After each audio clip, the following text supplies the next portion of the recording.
The emergency security meeting convened in the oak-paneled library at Highgrove House within an hour of Marcus Webb's detention.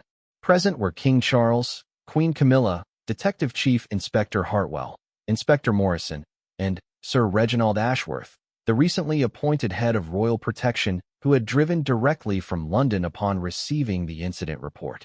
Sir Reginald, a veteran of 30 years in royal security, had handled everything from terrorist threats to overzealous paparazzi, but this situation presented unique challenges. The breach had come from within the royal household itself, albeit through manipulation rather than malicious intent. "Your Majesties," Sir Reginald began, his tone respectful but serious. "We need to understand every detail of how this individual gained access to private information and successfully manipulated our security protocols." Camilla sat rigidly in her chair, her hands clasped tightly in her lap. The confident, composed queen consort who had started the day seemed replaced by someone smaller and more vulnerable. "The fault is entirely mine, Sir Reginald," she said quietly. "I received a phone call yesterday evening from someone claiming to represent the Royal Horticultural Society. He spoke knowledgeably about Charles's conservation work and requested a private meeting to discuss what he claimed was an important botanical discovery." Sir Reginald made notes as she spoke, his expression revealing nothing of his thoughts. "Can you recall the specific details he mentioned about His Majesty's work?" He knew about the Heritage Rose Project, the soil pH experiments, even the timing of Charles's daily garden walks. He seemed to have intimate knowledge of activities that aren't publicly discussed. Charles leaned forward in his chair. "Those details suggest someone with access to either our household staff or our official communications. The soil pH work, in particular, has only been discussed with a very limited group." Inspector Morrison consulted her preliminary investigation notes. "Sir, we've discovered that Marcus Webb has been conducting surveillance of the estate for at least 3 months. His rental property in Tetbury provided clear sightlines to portions of the grounds, and we found evidence of telephoto photography equipment." 3 months? Charles asked, his voice betraying surprise and concern. "How did we not detect surveillance of that duration?" DCI Hartwell shifted uncomfortably. "Sir, the property he rented falls just outside our standard perimeter monitoring. It's a legal residence with no previous security flags. His activities would have appeared to be those of a bird watcher or nature photographer." Sir Reginald made additional notes. "What about the phone number? How did he obtain Her Majesty's personal contact information?" This was the question that had been troubling everyone since the incident began. Personal royal phone numbers were among the most closely guarded pieces of information in the protection system. "We're investigating several possibilities," Morrison replied carefully. "It could represent a compromise of our communication systems, unauthorized access by current or former staff members, or connections to individuals with legitimate access who may not realize they've been compromised." The implications hung heavily in the air. If royal communication security had been breached, the problem extended far beyond this single incident. Camilla finally spoke up, her voice barely above a whisper. "There's something else. This morning, before the meeting was supposed to happen, he sent me a text message. I hadn't given him my number during our phone conversation." Sir Reginald's pen stopped moving. "A text message? Do you still have it?" Camilla retrieved her phone with trembling hands and read the message aloud. "Looking forward to this morning's meeting. The orchid specimens will fascinate His Majesty. Thank you for arranging the privacy. And you hadn't provided your number during the initial call?" "No, definitely not. I realized this morning that I had no way to contact him if I needed to cancel or change the arrangements. That should have been my first warning that something was wrong." Charles reached over and gently placed his hand over his wife's clasped hands. "You were trying to help, Camilla. None of us could have anticipated such an elaborate deception." Sir Reginald looked up from his notes. "Your Majesty, with respect, this is precisely the type of deception that our security protocols are designed to prevent. The concerning element isn't Her Majesty's desire to help, but how easily those protocols were bypassed through manipulation."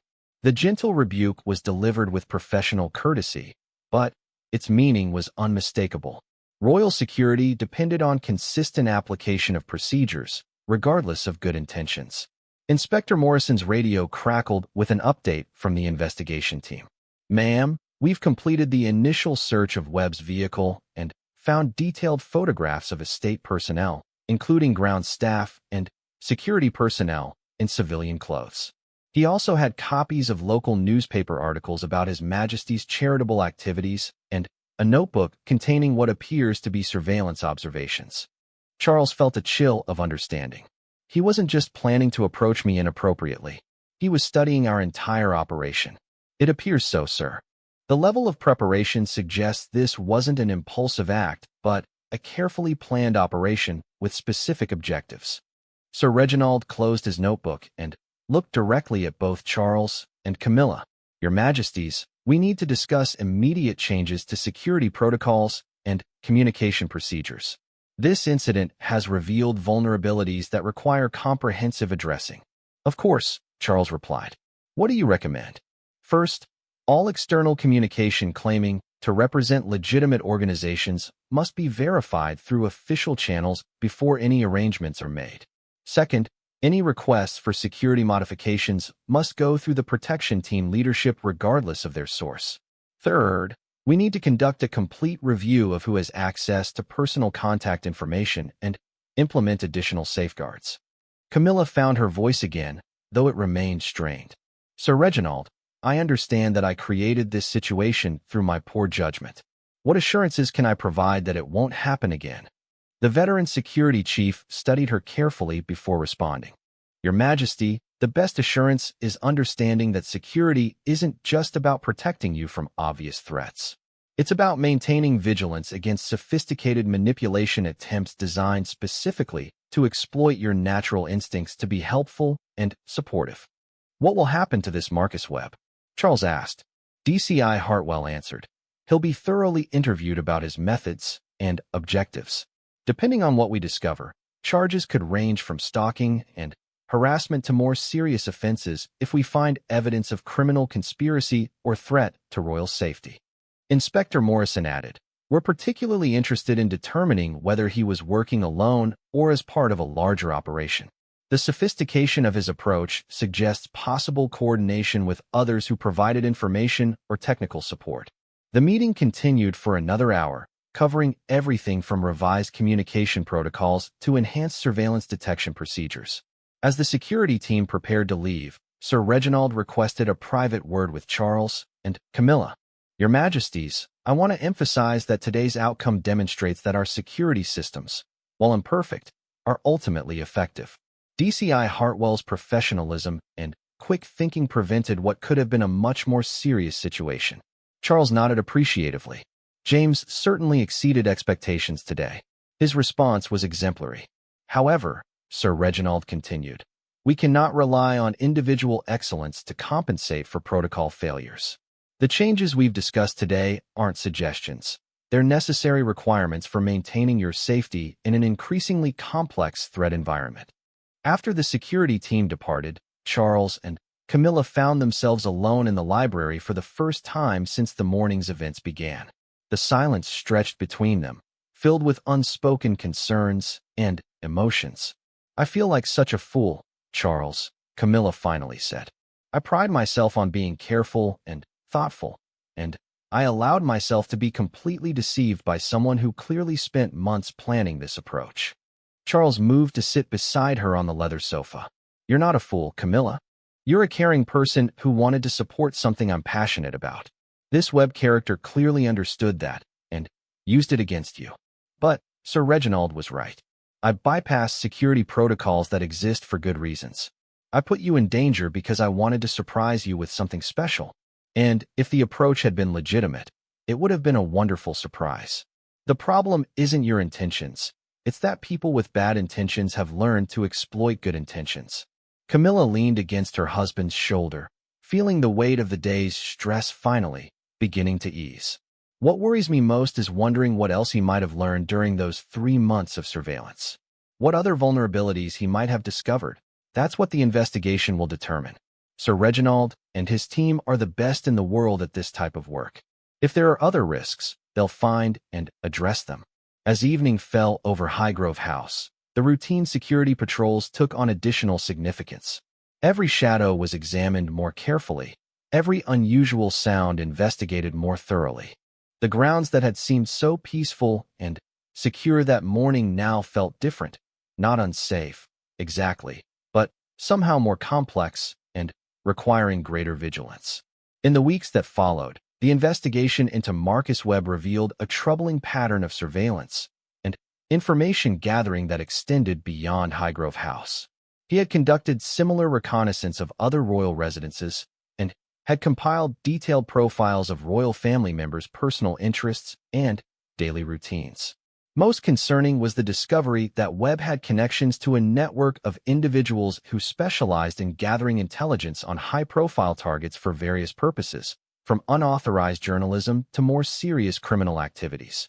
The case led to significant upgrades in royal protection protocols, including enhanced communication security, improved surveillance detection systems, and comprehensive training for all royal household staff about identifying and reporting suspicious contacts.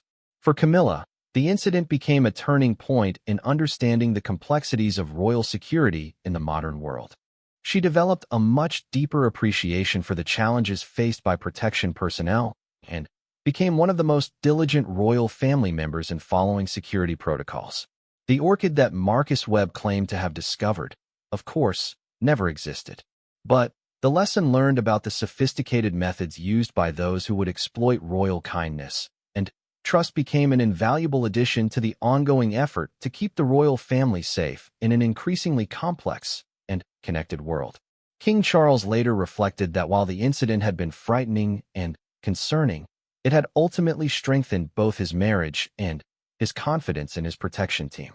Camilla's willingness to admit her mistake and work to prevent future occurrences demonstrated the kind of character that made their partnership strong, while the professional response of his security personnel proved that the systems designed to protect them were ultimately effective, even when tested by sophisticated deception. The morning that had begun with such ordinary concerns about garden soil and charity visits had ended with a renewed understanding of the constant vigilance required to maintain royal safety in the 21st century. At 11:15, Camilla stood at her bedroom window, watching Charles walk slowly along the gravel path toward the woodland area where the mysterious meeting was supposed to take place. His familiar figure moved with the careful gait of someone who had learned to appreciate every step through his gardens. DCI Hartwell followed at the requested distance, his position now considerably further back than usual. Even from her elevated viewpoint, Camilla could see the tension in the protection officer's posture. He clearly wasn't comfortable with the modified security arrangement. Her phone rang, making her jump. The caller ID showed unknown number. "Your Majesty," the same voice from the previous evening spoke smoothly. "I can see His Majesty approaching the meeting location. Thank you for ensuring our privacy. This will be a conversation he'll never forget." Something in the tone made Camilla's blood run cold. The words were polite enough, but there was an undercurrent she hadn't noticed before, a certain satisfaction that seemed inappropriate for a botanical discussion. Who is this exactly?" she asked, though she dreaded the answer. "Someone who appreciates the king's passion for conservation," the voice replied, "and someone who appreciates how easily concerned wives can be manipulated when they want to please their husbands." The line went dead. Camilla stared at the phone, her hands trembling. The word manipulated echoed in her mind as the full reality of her situation crashed over her. She had been deceived by someone who had deliberately targeted her desire to support Charles's interests. Worse, she had allowed that deception to compromise his security. She ran from the window, her heels clicking frantically on the polished floor. The corridor seemed endless as she rushed toward the main staircase, her heart pounding with a rhythm that matched her desperate footsteps. Mrs. Thornton emerged from the morning room, startled by the Queen Consort's obvious distress. "Your Majesty, is everything quite all right?" "Elizabeth, I need you to contact security immediately. Tell them there's an emergency in the woodland area. Tell them to reach the king right now." Mrs. Thornton's training kicked in instantly. She didn't waste time asking questions, but immediately reached for her radio while maintaining her calm demeanor. "This is Private Secretary to Security Control. Emergency assistance required for His Majesty in woodland area. Immediate response requested." Meanwhile, in the gardens, King Charles had reached the edge of the woodland where a narrow path led deeper into the trees. This area of the estate was typically quiet, visited mainly by gardeners and the occasional wildlife photographer with official permission. DCI Hartwell's radio crackled with Mrs. Thornton's urgent message. His training took over immediately as he began moving quickly toward the king's position, his hand instinctively moving toward his concealed weapon. "Sir," he called out as he approached, his voice carrying the authoritative tone that indicated serious concern. "Sir, we need to return to the house immediately." Charles turned, surprised by both the urgency and the fact that his protection officer was suddenly much closer than the agreed-upon distance. "James, what's wrong? I was expecting to meet someone from the Horticultural Society about some orchid discovery." "Sir, we've had no notification of any approved meetings this morning. We need to move away from this area now." The king's expression shifted from confusion to alert concern. His years of royal duty had taught him to recognize genuine security warnings, and Hartwell's manner left no doubt about the seriousness of the situation. "Of course, James. Lead the way." As they turned to head back toward the house, a figure emerged from behind a large oak tree approximately 30 yards ahead of them on the path. The man appeared to be in his 50s, wearing a dark jacket and carrying what looked like a camera bag. "Your Majesty," the stranger called out, his voice carrying clearly through the morning air. "I've been waiting to share some fascinating botanical information with you." Hartwell immediately positioned himself between the king and the approaching figure, his body language shifting into protective mode. "Sir, identify yourself and state your business," Hartwell commanded, his voice carrying the authority of someone prepared to take immediate action. The stranger continued walking toward them, ignoring the protection officer's command. His movement was purposeful, and he showed no sign of the deference or nervousness that legitimate visitors typically displayed when encountering royal security. "I think His Majesty will be very interested in what I have to show him," the man continued, his hand moving toward his bag in a motion that made Hartwell's training alarm bells ring loudly. "Stop where you are," Hartwell ordered, his hand moving to his radio to call for immediate backup. "Do not reach for anything in your bag." Charles, though concerned by the situation, found himself curious about the stranger's confidence. In his experience, people who approached royalty improperly were usually nervous or overly excited. This man seemed calm and determined, which was somehow more unsettling. "James, perhaps we should hear what he has to say," Charles suggested, his natural politeness conflicting with the obvious security concerns. "Sir, with respect, we're leaving this area immediately," Hartwell replied firmly.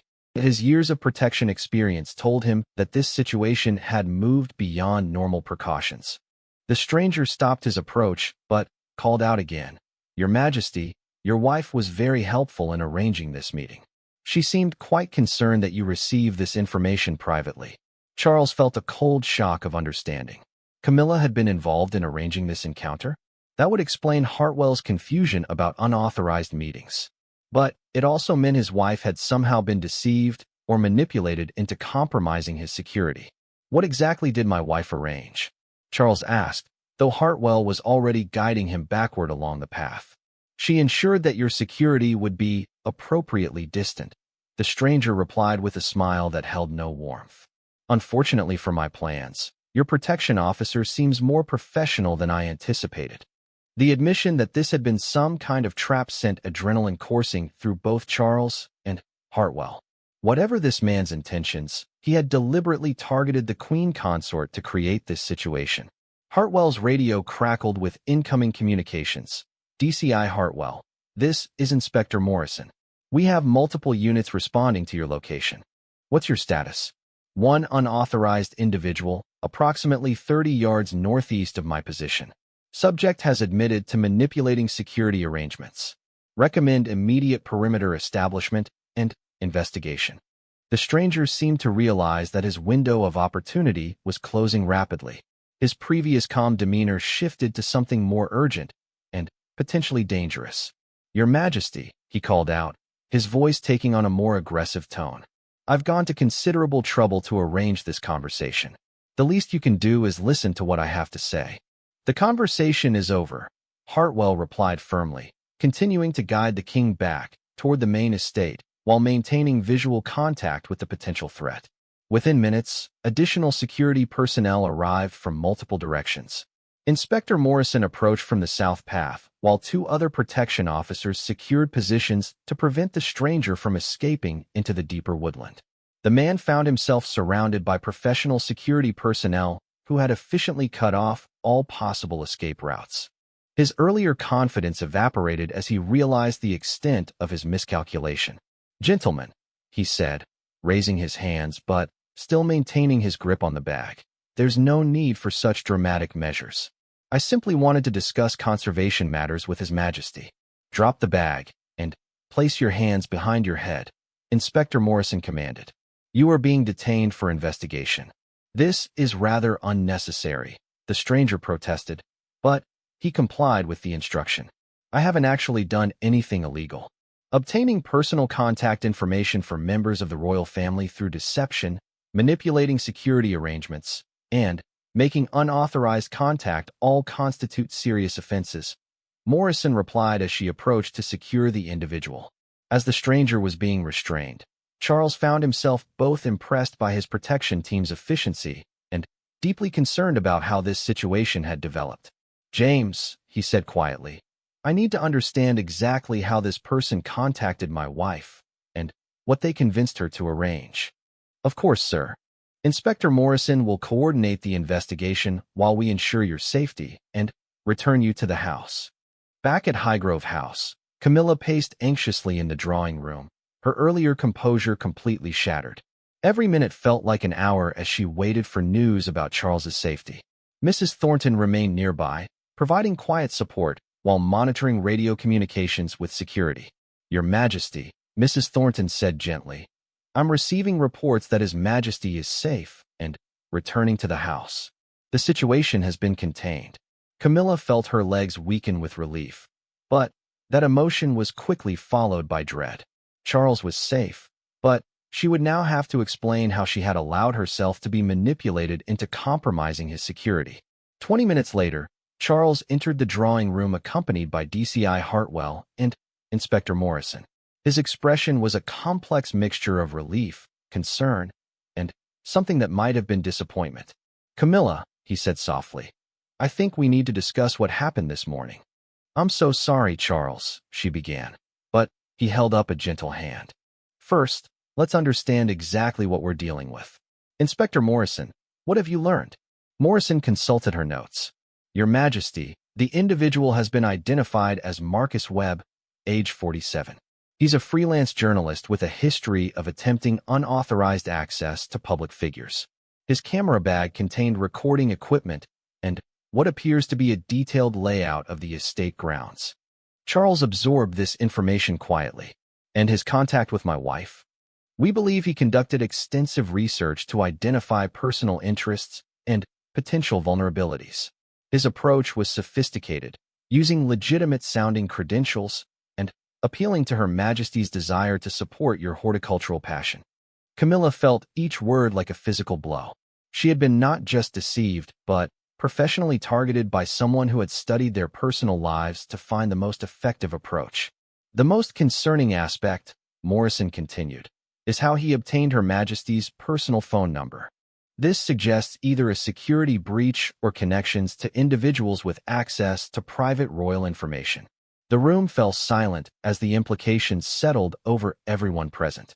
This hadn't been a simple deception by an opportunistic individual. It represented a more serious security concern that would require thorough investigation. The morning sun cast long shadows across the manicured grounds of Highgrove House as Queen Camilla stepped out of the black Range Rover. Her pearl earrings caught the light as she adjusted her cream-colored coat, a nervous habit that had developed over the years of royal duties.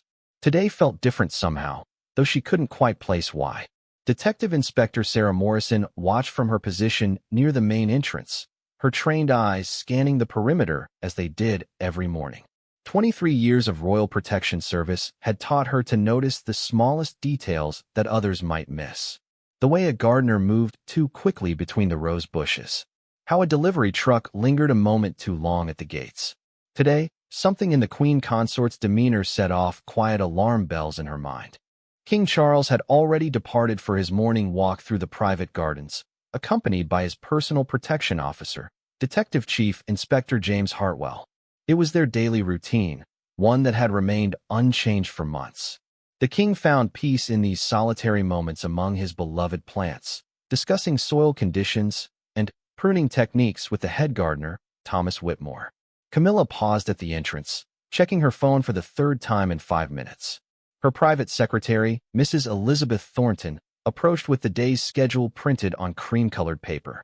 The Queen Consort's first official engagement wasn't until 11 o'clock, a visit to a local children's charity in nearby Tetbury. Your Majesty, shall we review the speaking points for this morning's visit? Mrs. Thornton asked, her voice carrying the refined accent of decades spent in royal service. Of course, Elizabeth, Camilla replied, though her attention seemed divided.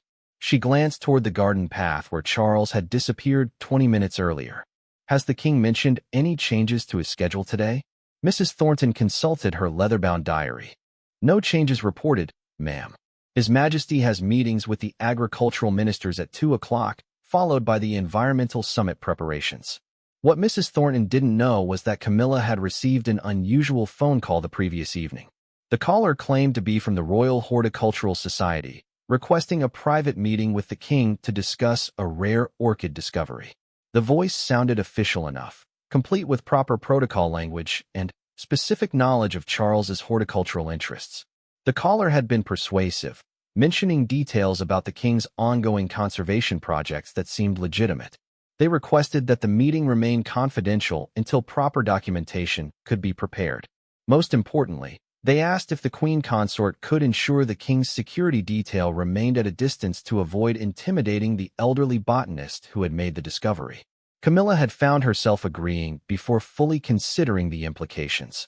The request seemed reasonable at the time. Charles was always excited about botanical discoveries, and the elderly often felt overwhelmed by heavy security presence.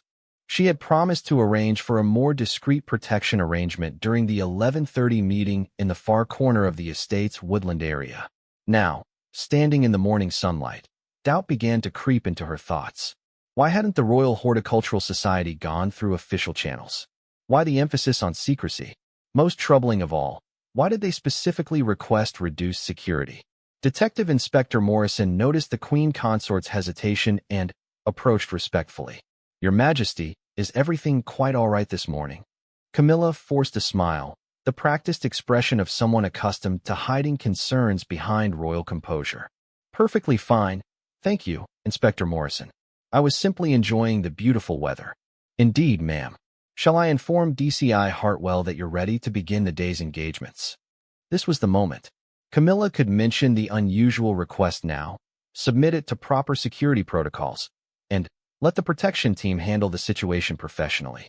Instead, she found herself saying, Actually, Inspector Morrison, I believe the king mentioned wanting some additional privacy during his late morning garden time. Perhaps the security presence could be less visible around 11:30. Morrison's expression didn't change, but her mind immediately began processing this unusual request. In her experience, neither the king nor queen consort ever requested reduced security without specific reasons that went through proper channels. Of course, Your Majesty. May I ask if there are particular areas of concern we should address while maintaining discretion? Camilla felt her heart rate increase slightly. She was committed to this course now, but the inspector's professional questions were making her realize how unprepared she was for this conversation. Nothing specific, Inspector. His Majesty simply expressed a desire to feel less observed during his horticultural time. You understand how passionate he is about his plants. Morrison nodded slowly. Absolutely, ma'am. We can certainly adjust our positioning while maintaining proper security protocols. I'll coordinate with DCI Hartwell immediately. As Inspector Morrison walked away, Camilla felt a strange mix of relief and growing unease. She had successfully arranged the meeting as requested, but something about the inspector's careful professionalism made her question her decision. Meanwhile, in the gardens, King Charles was indeed engaged in animated conversation with Thomas Whitmore about the condition of the heritage roses. His protection officer, DCI Hartwell, maintained his usual position approximately 20 yards away, close enough to respond to any situation but far enough to allow private conversation. The David Austin varieties are responding beautifully to the new soil treatment, Charles was saying, his hands gesturing enthusiastically. I believe we should expand this approach to the entire western section next season. Whitmore nodded appreciatively. After 15 years as head gardener at Highgrove, he had learned to match the king's enthusiasm for even the smallest horticultural details. Your Majesty's instincts about soil pH have proven correct again. The improvement in bloom quality is remarkable. Charles beamed with genuine pleasure. These moments among his plants provided the authentic joy that royal duties sometimes lacked. Here, surrounded by roses and herbs, he could forget about constitutional responsibilities and simply be a man who loved growing things. DCI Hartwell's radio crackled softly. Inspector Morrison's voice came through clearly. James, we need to discuss positioning adjustments for the late morning period. The Queen Consort has requested increased privacy for His Majesty's garden time. Hartwell frowned slightly. Privacy requests without advance notice were unusual and typically indicated either personal family matters or potential security concerns that required careful handling. Understood, Sarah. I'll check with His Majesty about his preferences. Actually, James, the request came directly through Her Majesty. We should coordinate our response accordingly. This information made Hartwell more alert. Direct requests from the Queen Consort that bypassed the King's own security consultation were virtually unheard of in normal circumstances. Copy that. I'll maintain current positioning until we can establish the specific requirements. Back at the main house, Camilla was attempting to focus on her charity visit preparation, but her mind kept returning to the mysterious phone call. The more she thought about it, the more unusual details she remembered. The caller had known that Charles typically walked in the gardens between 10 and noon. They knew about his recent speeches on conservation. They even mentioned his preference for discussing plants without interruption. But legitimate representatives of the Royal Horticultural Society would have access to such information through official channels. Mrs. Thornton returned with a revised schedule. Your Majesty, I've confirmed all arrangements for the Tetbury visit. The children are particularly excited about your reading session. Elizabeth, Camilla said slowly. If someone from the Royal Horticultural Society wanted to arrange a meeting with the king, what would be the proper protocol? Mrs. Thornton looked puzzled. They would submit a formal request through the private secretary's office, ma'am. All external meeting requests require advanced security clearance and scheduling coordination. Has someone contacted you directly? The question hung in the air like a challenge. Camilla realized that admitting to the phone call would require explaining why she hadn't followed proper protocols from the beginning. I was simply curious about the process, she said carefully. The king receives so many requests related to his horticultural interests. Mrs. Thornton nodded, though her expression suggested she sensed there was more to the question. Indeed, ma'am. We typically receive 3 or 4 such requests weekly. The legitimate ones always come through official channels with proper documentation. The word legitimate struck Camilla with unexpected force. If legitimate requests always came through official channels, what did that make the call she had received? Her phone buzzed with a text message. Unknown number. Looking forward to this morning's meeting. The orchid specimens will fascinate His Majesty. Thank you for arranging the privacy. Camilla stared at the message, her mouth suddenly dry. She hadn't given her personal phone number to the caller. In fact, she was certain she hadn't provided any contact information at all during their conversation. How had they obtained her direct number? More importantly, why were they texting her instead of going through official channels to confirm the meeting? She looked around the elegant drawing room, suddenly, feeling exposed despite being surrounded by familiar luxury. The morning sunlight streaming through tall windows now seemed harsh rather than warm. Every sound seemed amplified. The distant hum of vacuum cleaners, footsteps in the corridor, the soft ticking of the antique clock on the mantelpiece. Inspector Morrison appeared in the doorway, her expression professionally neutral, but somehow more alert than usual. Your Majesty, I've coordinated with DCI Hartwell regarding the privacy arrangements. We've established a modified perimeter that maintains security while providing the discretion you requested. Camilla forced herself to smile. Thank you, Inspector. I'm sure the king will appreciate your accommodating approach. Of course, ma'am. I should mention that we always prefer advance notice for such arrangements. It allows us to conduct proper risk assessments and coordinate with all relevant personnel. The gentle rebuke was delivered with perfect politeness, but its meaning was clear. Camilla had created an unusual situation that the security team was managing professionally despite their concerns. I understand completely, Inspector. In the future, I'll ensure any such requests go through proper channels. Morrison nodded. Thank you, ma'am. Is there anything specific about today's arrangements that we should be aware of? This was another opportunity to reveal the truth about the mysterious meeting. Camilla found herself at a crossroads, knowing that her next words would either resolve the situation properly or commit her further to a course of action she increasingly regretted. Nothing specific comes to mind, Inspector. I simply want the king to enjoy his garden time without feeling constrained. Understood, Your Majesty. We'll maintain appropriate coverage while respecting his privacy. As Inspector Morrison left the room, Camilla sank into a chair, the weight of her decision settling heavily on her shoulders. She had now twice chosen to conceal the truth from security professionals whose job was to protect her husband's safety. The clock showed 10:45.